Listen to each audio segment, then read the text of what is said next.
tuturor, bine v-am regăsit la un nou video. Astăzi o să vă învăț să faceți niște brățări din elastice. Uitați ca asta. Mie să iasă mai bine, dar asta e prima încercare. Acum asta e a doua. Aveți nevoie de degete, ori de suport, ori de două carioci. O să fac pe două carioci. Aveți nevoie de elastice multe și de două carioci sau degetele, așa. Și o igliță. Sau dacă vreți degetele. Uitați, deja aveți nevoie o igliță de care, cu care croșetezi. Bun. Luăm o culoare. Așa. O luăm și o facem în o formă de 8. O facem așa, da? După le punem pe ambele carioci. Una aici și una aici. Ca să ne lasă asta. Așa, da? Iar după mai luăm încă una. Eu fac una pentru verișorul meu. Așa. Luăm încă una și o punem normal peste. Și mai luăm încă una. Așa. Și o punem așa, normal. Bun. Și trebuie să vă iasă asta. Iar după, luați iglița, o luați pe cea de jos de tot, adică asta. La mine cea verde de jos. Luați prima buclă și le dați peste celelalte două.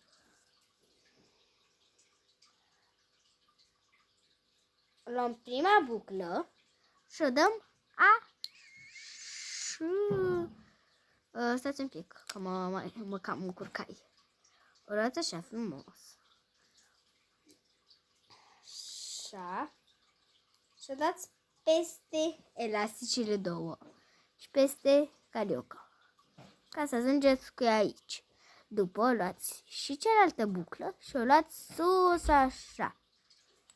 Bun. După ce ați făcut asta, mă luați încă o ață.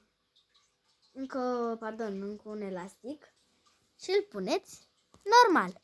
Acum mai punem doar normal elasticele. Doar normal, nu le mai încrucișăm. Și faceți chestia asta până o să aveți o chestie mai lungă. O de asta, de așa, lungă, pe lung. Așa. Stați un pic. Să o dau și pe asta. Și este așa. Și este așa, o dați așa, sus. Acum, pe ăștia, dacă vă ajung până aici, el zice să le dați mai jos. Ca să nu ajungă prea sus. Dați așa frumos jos. Bine, dar nu jos de tot, că după nu o să mai puteți să încindeți elasticul și se rupe.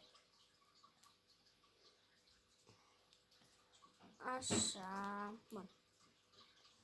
Stați să-mi aranjez aici. Bun. Acum mai luăm încă o culoare. Eu iau verde. Pentru că am zis, fac pentru verișorul meu. Așa. Luați încă una, o puneți normal. Și acum le puneți pe toate normal. Și când ajungeți la capăt, vorbesc cu părinții voștri să vă lege acolo ceva la capăt. La brățară. Le luați pe ambele, stați un pic. Mai fac din ea și după vă arăt și vouă.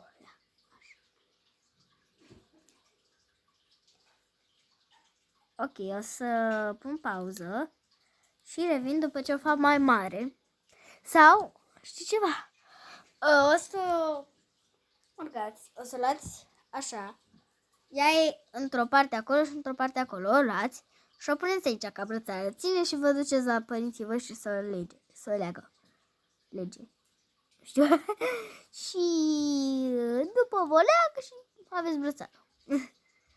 Aveți o brățară, să o faceți pe mâna voastră, să vedeți uneori când vedeți că e mai mare. O puneți așa pe mână și țineți așa de carioci și vedeți cum e.